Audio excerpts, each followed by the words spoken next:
If you're planning cataract surgery and your doctor mentions something called ORA or Intraoperative Aberrometry, you're probably wondering one thing: is it actually helpful or just another add-on? Today, I'm going to explain what ORA actually does and when it genuinely improves outcomes and when it may not change much at all. But by the end of this video, you'll know whether or not ORA is worth it for your eyes. So what is ORA? During cataract surgery, we remove your cloudy natural lens and replace it with a clear artificial lens called an IOL. Before surgery, we measure the length of your eye, the curvature of your cornea, and other details. Those numbers go into advanced formulas that help us choose the lens that we think is most likely to give you good vision afterwards. ORA adds another layer. It measures your eye during surgery, after the cataract is removed, but before the new lens is permanently placed. So think of it as a real-time, on-the-table second opinion. If you're getting a toric lens to correct astigmatism, ORA can also fine-tune the rotation of that lens to sharpen your vision after surgery. So yes, it sounds impressive.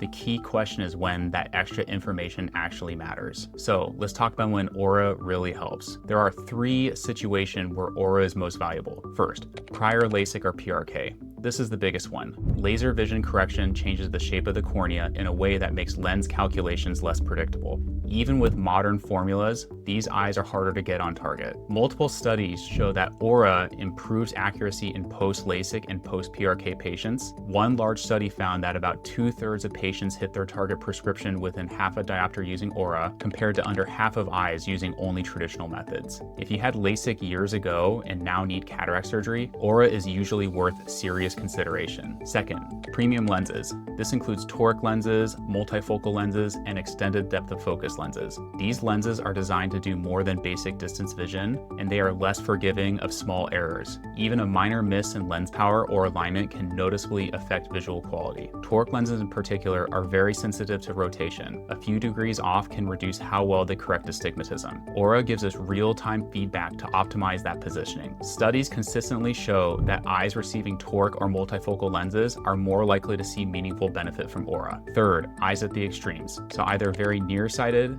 or very farsighted eyes have always been very hard to calculate lens power accurately. ORA can serve as a valuable cross-check in these less predictable cases. So let's talk about the part that surprises people. If you have an average eye without refractive surgery and you're getting a standard monofocal lens, the benefit of ORA is smaller. Modern lens formulas have become extremely accurate. Several studies show that ORA and today's best preoperative formulas often produce similar results in routine cases. That's why the quality of your preoperative measurements matters so much. So personally, I place a huge emphasis on this, which is why I actually perform these measurements myself. And one important exception: if you're getting a light adjustable lens, ORA is not necessary. If the lens power of a light adjustable lens is slightly off, it can just be adjusted after surgery with light treatments. So here's the takeaway. ORA is most helpful if you've had LASIK or PRK, if you're choosing a premium lens, or if your eye measurements fall outside the normal range. For routine cataract surgery in average eyes, modern formulas already perform very well, and ORA may not dramatically change the outcome. That said, I'll be honest, if I were having cataract surgery or if a family member were having cataract surgery,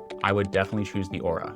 I like having an extra real-time data point before making the final decision of a lens implant that permanently affects my vision. In my experience, when ORA recommends a change, it's usually the right call and it often improves uncorrected vision after surgery. As always, the decision on whether or not to get ORA is up to you and your surgeon. So I hope that helped clarify things. If you found this useful, hit like and let me know what your experience with cataract surgery or ORA has been in the comments. I'll see you in the next video.